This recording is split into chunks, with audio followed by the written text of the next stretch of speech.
Hey guys, in this video I'm going to be talking to you about how to base tank Yakamaru. Hopefully you find this helpful. I'm not the best at this. There are certainly people who can do it a lot better than this, but hopefully I can shed light on you on how to do it quite easily.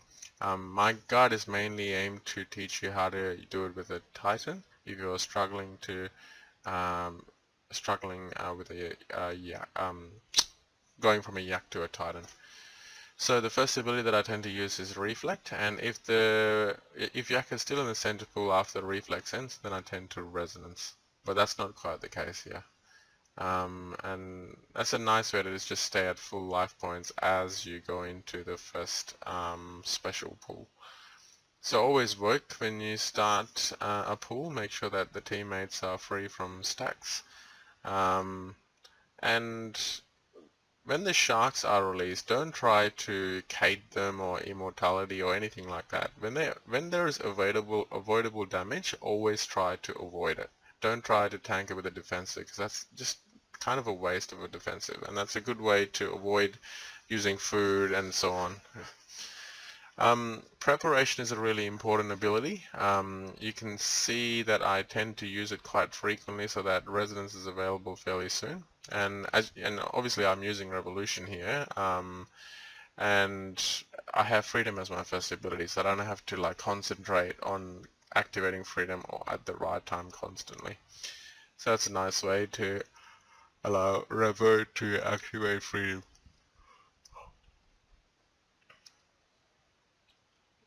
So far it's going pretty well. I've used, you could say I've used no food so far. The reason is because I did take one brew sip, that was at the very start of the fight, which doesn't really count in my opinion. So again, there is avoidable damage, so you can see that I'm trying to run away from those sharks. Why get hit when you don't have to get hit? So resonance and preparation, they're really key here. And don't forget the ability called Rejuvenation. Now, people tend to argue, why not use Excalibur, why using Rejuvenation and so on. And the reason is because Excalibur doesn't get resetted by the Acto resets, and that's why I prefer, I don't really bother even with Excalibur. The nice thing about Excalibur is you don't need 100% adrenaline and so on. But the other problem with Excalibur is that it does still reset, like Rejuvenation, cooldown, and so on. So it's kind of up to you.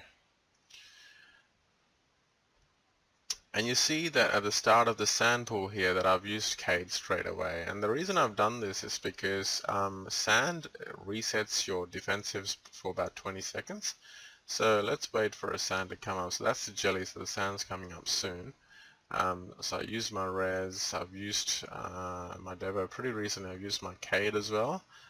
So here comes the sand. So I just used Reflect, but that was pointless because it's just gotten rid of Reflect. I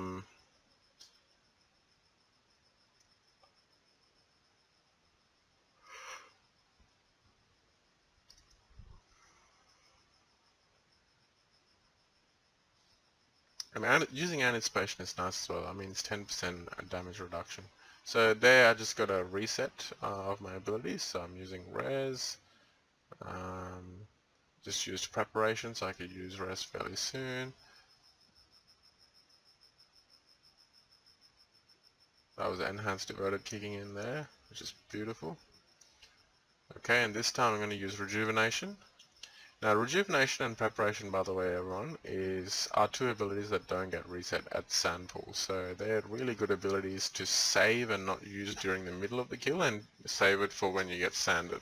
But otherwise, if you have the other ones available like Cade and so on, always try to use those.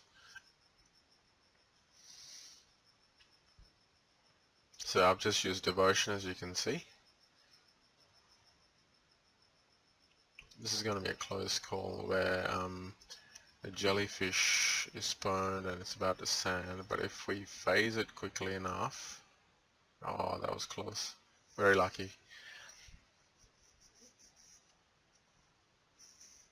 Not a fairly important thing is to keep your distance from the jellies. So don't go and like stick around where the jellies are, because they'll choose to attack you, and then it becomes a bit of a pain, and then you end up using a bit more food than you need. So you can see here that I've only used 10 brew doses so far. That's pretty good given the number of brews that I've got, and we've only done already done 2 pulls. Jellies sometimes do spawn near you. Make sure you stun them quickly. I was a bit slow here, and also the team was a bit slow in invoking it away from me. But ideally they should, which they haven't yet, but they will now. Okay, they eventually did anyway. Now with the stun pull, make sure that you're that you're not too low in life points, and the reason is not because of this. You might be thinking, oh, the 1k stun might kill you or something. It's not quite that. It's just that sometimes players, or the main stun tends to stun Yaka a little bit early, so sometimes 2.3k, because they just want the kill to go and progress quickly rather than waiting for the 1k damage stun. So when that happens, you can get killed if your life points is too low. So I would try to avoid camping too low, especially when the stun is about to come.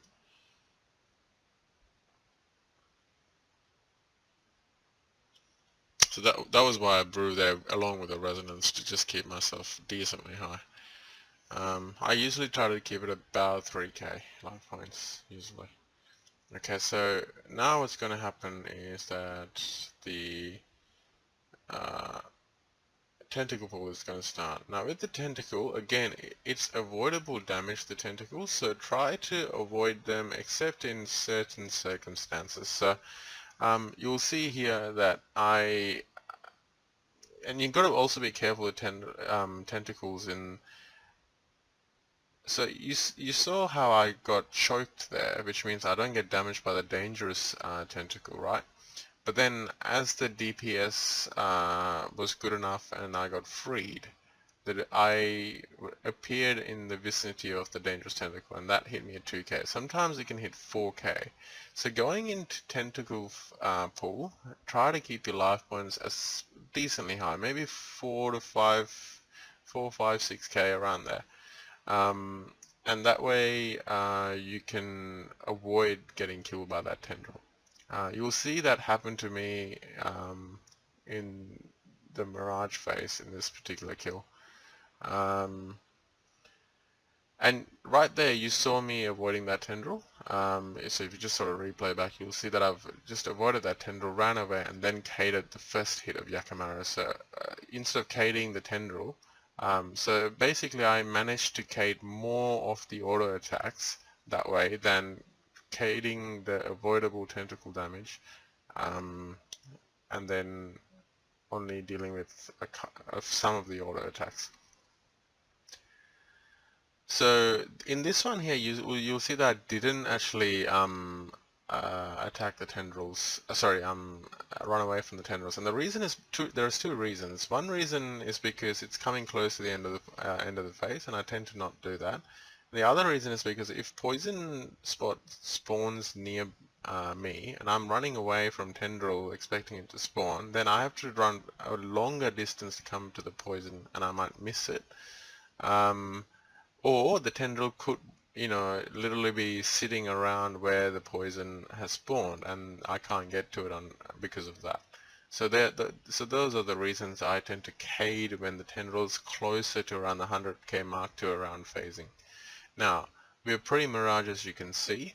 During pre-mirage, as the jellies are being killed, I like to build my drone to 100% and ideally have high life points, which I quite don't have in this case, but I will. You will see that I will instinctively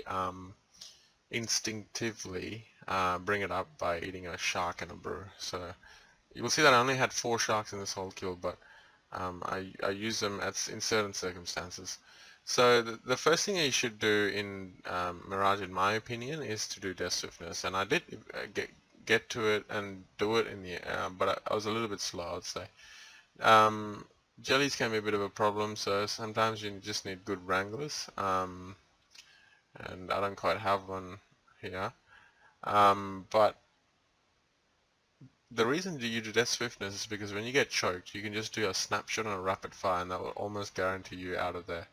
So in this particular case, I got out of it quickly, but the rest of the team was on it, and I I got killed by the dangerous tendril as I was released from the choke.